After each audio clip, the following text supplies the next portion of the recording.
agree that local news is in the midst of a crisis, with shrinking staffs, collapsing advertising, news deserts, and communities left without anyone watching.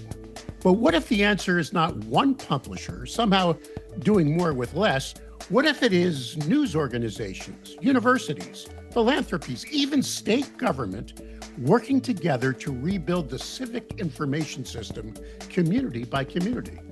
Today, we're talking with one of the people at the center of that conversation. Hi, I'm Mike Blinder, publisher of E&P Magazine. This, of course, is our weekly vodcast series, E&P Reports, that explores the people, organizations, and issues shaping the evolving news publishing industry. My guest today is Stefanie Murray. Stefanie, I have you down as director of the Center for Cooperative Media at Montclair State University. That's a heck of a long title. Is that pretty much who you are? That's accurate. That's who I am, and that's where I work. Yeah, but I stalked you. You also are a digital news leader. You've been a reporter. A rumor has it you worked here in Nashville at the Tennessean. Is that correct? I did. Nashville is such a wonderful city, and the Tennessean's an excellent newspaper, and I loved my time there. Well, anyone who visits here, just keep in mind there's too many people and not enough road. Oh my God, the number of people moving to Nashville still, you would have thought it would have slowed down, and it's only picked up. Yeah. Two major highways intersecting in the center. Could go on for hours, but we're not here to talk about Nashville. Tell you what, when we come back, we'll talk about why collaboration has become essential to local journalism future, what New Jersey's civic information model can teach the rest of the country, and what publishers can do right now to build stronger, more sustainable news organizations. Stick around. We'll be right back. Hello, my name is Walter Hussman. Our family has been in the news business for over 100 years. Journalism includes two parts, reporting the news and providing opinions. But in recent years, there's been too much opinion appearing in news reporting. This has eroded public trust in news reporting to the lowest level of any U.S. institution. To address this, we started a nonprofit, the Center for Integrity in News Reporting. The Center for Integrity in News Reporting, CFINR, is on a mission to rebuild public trust in journalism, one newsroom and one classroom at a time. We champion the effort to have news organizations and journalism schools create and prominently display their own clear, concise statements of core journalistic values. Learn more by visiting the Center for Integrity and News Reporting site at cfinr.org. All right, Stefanie, you've been a reporter, digital leader, top editor, and now run a center focused on collaboration and local news ecosystems. What do you see inside newsrooms that made you believe we needed to rethink how journalism operates today? That's a great question, and I have a very specific answer for that. So I used to work in Detroit. I'm from Michigan. I'm from Metro Detroit, and I worked at the Detroit Free Press, which a lot of people know or may not know that Detroit is one of the last remaining two newspaper towns in the U.S., the Detroit News and the Detroit Free Press, that have competed for years and years and years. Things are changing there now, but they've competed for a long time. And when I worked there, we were housed in the same building. The Detroit Free Press was on the first two floors, and the Detroit News was on the floors above us. And we were operating under a JOA, a joint operating agreement, and our business functions were combined. So I saw the business side working together and collaborating, but the newsrooms competed heavily. And competition is not a bad thing. And competition is a great thing. And it's a great thing in journalism. But there's a lot of areas where it's just not needed, totally not needed. So for example, when I worked in Detroit, I would help. I ran the web team. I would make sure that we were, during the auto show, so up to date on the auto show. We hundreds of thousands of people would come to us to see photos of new cars and everything. And we would send a whole team to the auto show. And the Detroit News would send literally the exact same team to the auto show. And we'd be doing the exact same thing, taking pictures of new cars. There's really nothing competitive about that. The cars are there, we're all there, but our company was paying for two entire sets of reporters, photographers, videographers to literally do kind of the same thing. And I don't mean that derogatory, because some folks like Mark Phelan, who's a longtime car columnist at the Free Press, and the News has the same. they do really excellent analysis on the automotive industry. However, you see what I mean? There was so much duplication. And I saw that again and again and again at the Detroit Free Press and the Detroit News. And that's when I started thinking, why are we doing this? Because we're not benefiting our audience and we're actually kind of wasting money. So for me, that's when the seed was planted. Sounds like collaboration is in your DNA. And that's good because let's shift gears now, get into New Jersey. You've created something really unusual, the Civic Information Consortium, an independently governed nonprofit that uses public and private funds to strengthen the local journalism and civic information ecosystem there. Can you just treat me like I'm a 3-year-old and explain that model to me, please? Yeah, absolutely. So I'm going to actually back you up a little bit just to give some more context about New Jersey because it relates to the rest of the country. I think a lot of your listeners will understand this. So in following the 2008 recession, when a lot of newspapers started to see advertising changes and the internet really started to shift the way people were spending money in advertising, 2008, 9, 10, we saw a lot of reductions in staff in New Jersey and journalists. There were a bunch of big layoffs from our big news organizations in 2009, 10, 11, 12. So my center was launched in 2012 to help that. Initially, we were launched to help entrepreneurs in the state start new news businesses. And it was in a response to the fact that there were so many layoffs happening, and we could see coming down the pike collapse in local news. And so fast forward several years, my center was part of a coalition of people that started to think, okay, we've been doing this together for 6 years, helping entrepreneurs, helping new small news businesses get started, mapping the landscape of what's happening in local news. And what we need is funding. We need stable funding. And like the rest of the country, we have some philanthropic support. There were some foundations and some major donors giving money to local news, but we needed something bigger than that.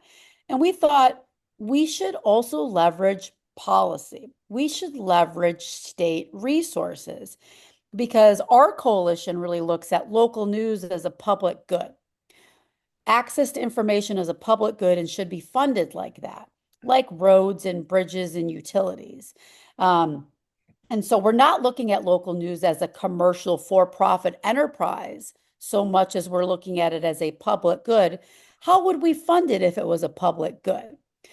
So it was in I think that was like 2016, that this idea started to take root.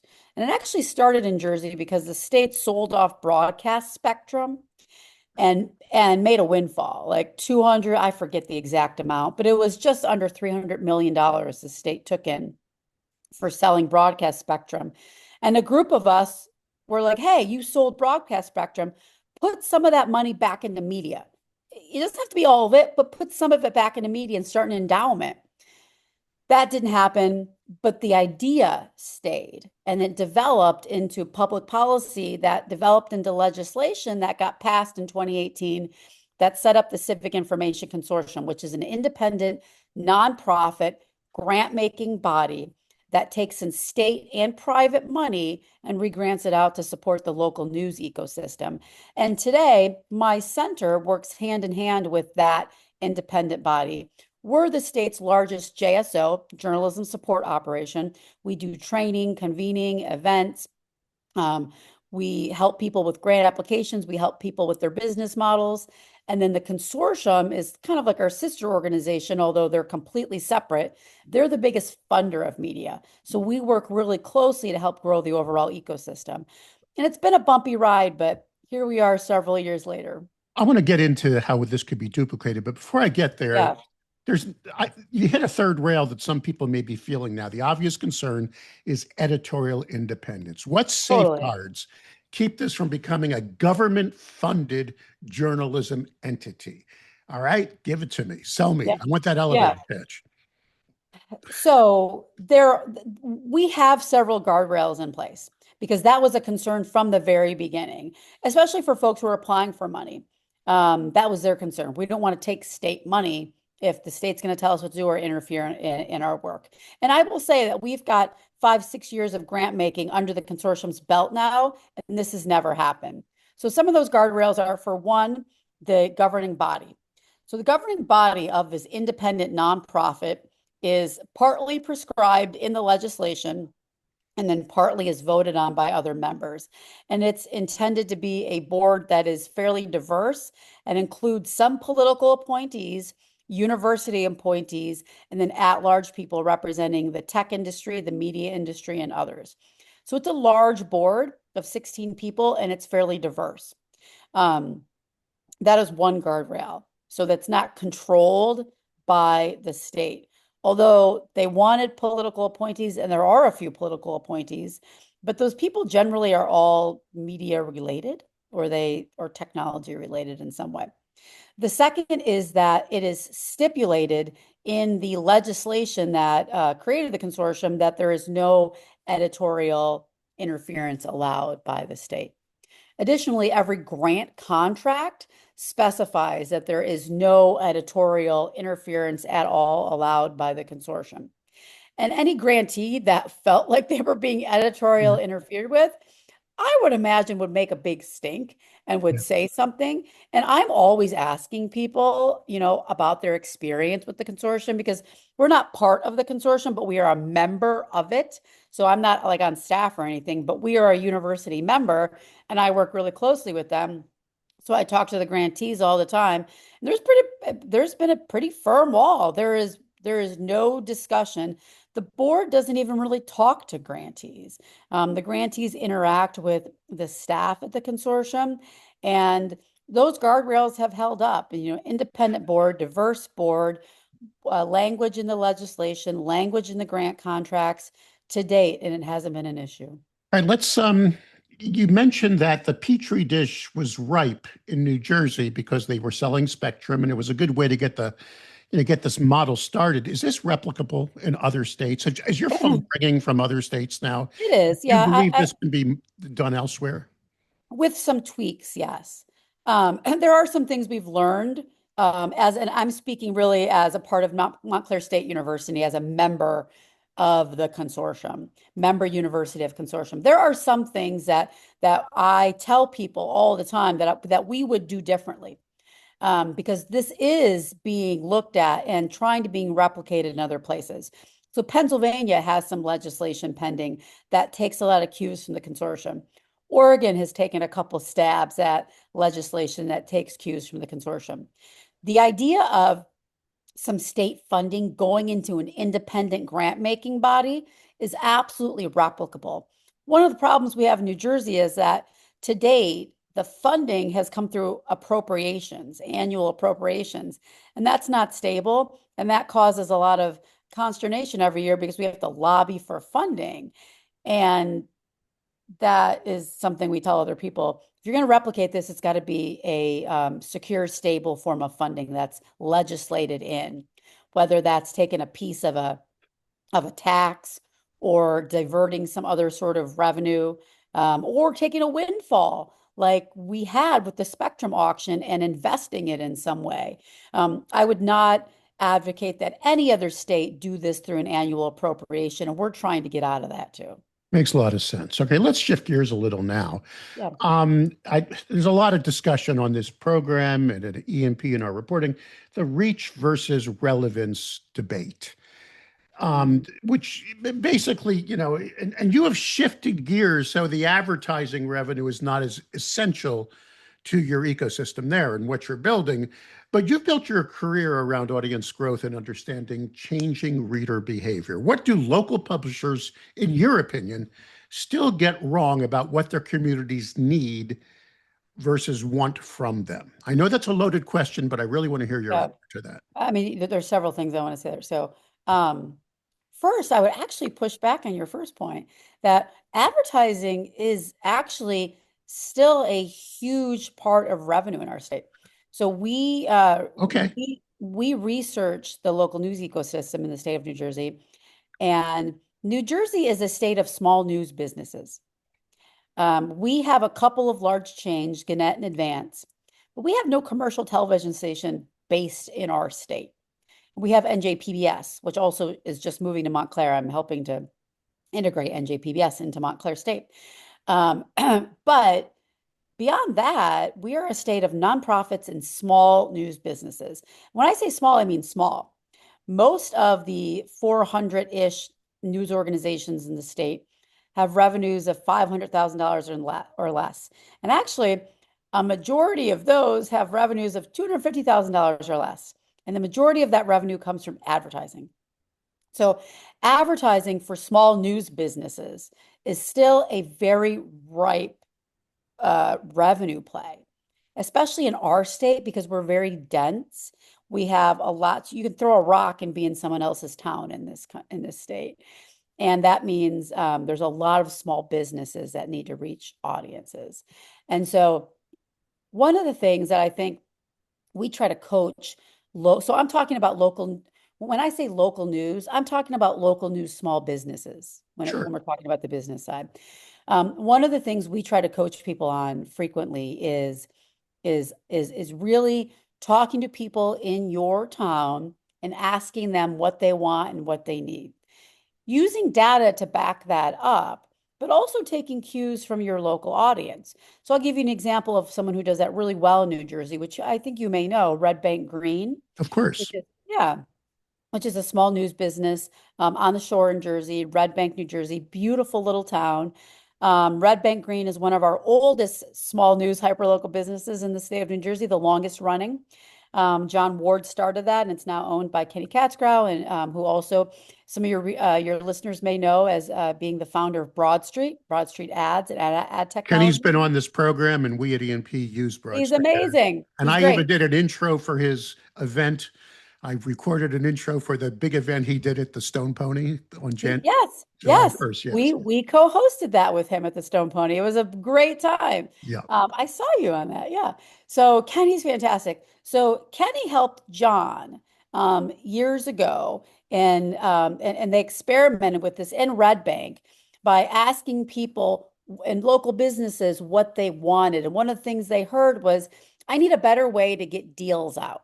When I have a coupon or a special or a deal, I need a better way to get it in front of people so that they see it and they come in. And the businesses also said, I need a faster way to change my deals because I'm a restaurant and I have new specials every day.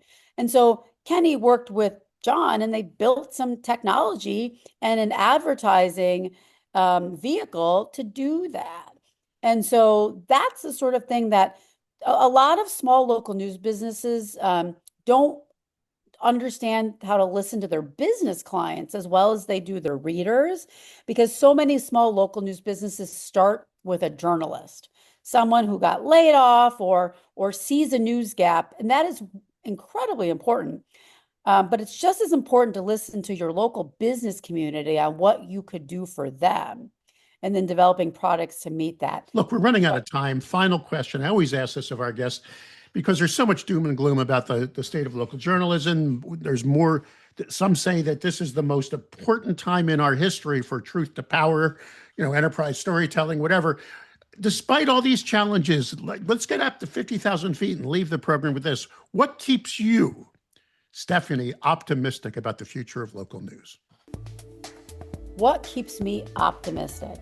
I think what it is I interact every single day with entrepreneurs, people who want to try something different. And they do it because they care about their local community, they're passionate about local democracy, and they want to make a difference. And those people actually make me optimistic. I will say that they are not always out of the journalism mold. I have a master's degree from Northwestern University. I have an undergrad degree in broadcast. I understand journalism ethics. I was a reporter, an editor, and a top editor. I worked in newspapers for 15 years. I came out of that mold. And a lot of the people coming up did not come out of that mold. And that's okay. And that's exciting.